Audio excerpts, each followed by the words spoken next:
నమస్తే. నమస్తే. మీకు స్వతంత్ర దినోత్సవ శుభాకాంక్షలు. ఖచ్చితంగా అండి. 80వ స్వాతంత్ర దినోత్సవం మనం జరుపుకుంటున్నాం. మన 99 టీవీలో కూడా ఘనంగా వేడుకలు జరుపుకున్నాం. మన గౌరవ్ చైర్మన్ రెండు మిగతా వాళ్ళతో పోల్చుకుంటే మనకున్న వెర్సటైలిటీ ఏంటంటే, మన చైర్మన్ గారికి ఉన్న వెర్సటైలిటీ, ఆయన మనకు మీడియా హౌస్ చైర్మన్గా కాకుండా ఆయన రాజ్యాంగబద్ధమైన కీలక పదమైన అఖిల భారత సర్వీస్ అధికారిగా మహారాష్ట్ర కేడర్లో సర్వీస్ అందించిన వ్యక్తి, అంటే ఒక మాజీ ఐఏఎస్ అధికారిగా ఉన్న వ్యక్తి.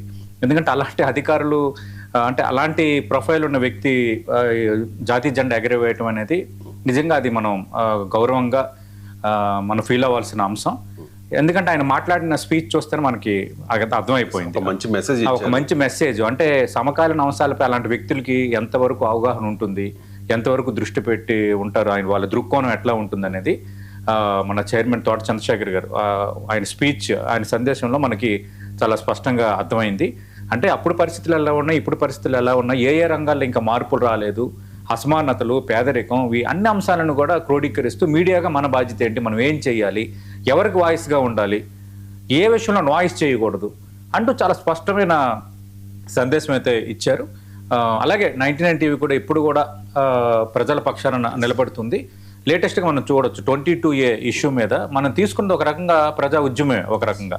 ఎందుకంటే చాలామంది బాధితులు ఉన్నారు కాబట్టి వాళ్ళ తరపున ఒక గొంతుగా అయ్యాం మనం. అంటే దాని అర్థం ఏంటి, పబ్లిక్ తరపున ఒక మీడియా బాధ్యతగా మనం బాధ్యత నిర్వర్తిస్తున్నాం.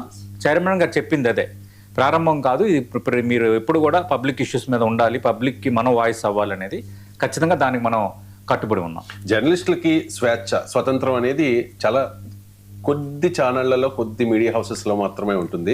అలాంటి మీడియా హౌస్ ఏదైనా ఉంది అంటే ఫస్ట్ ఉండేది 99 టీవీ.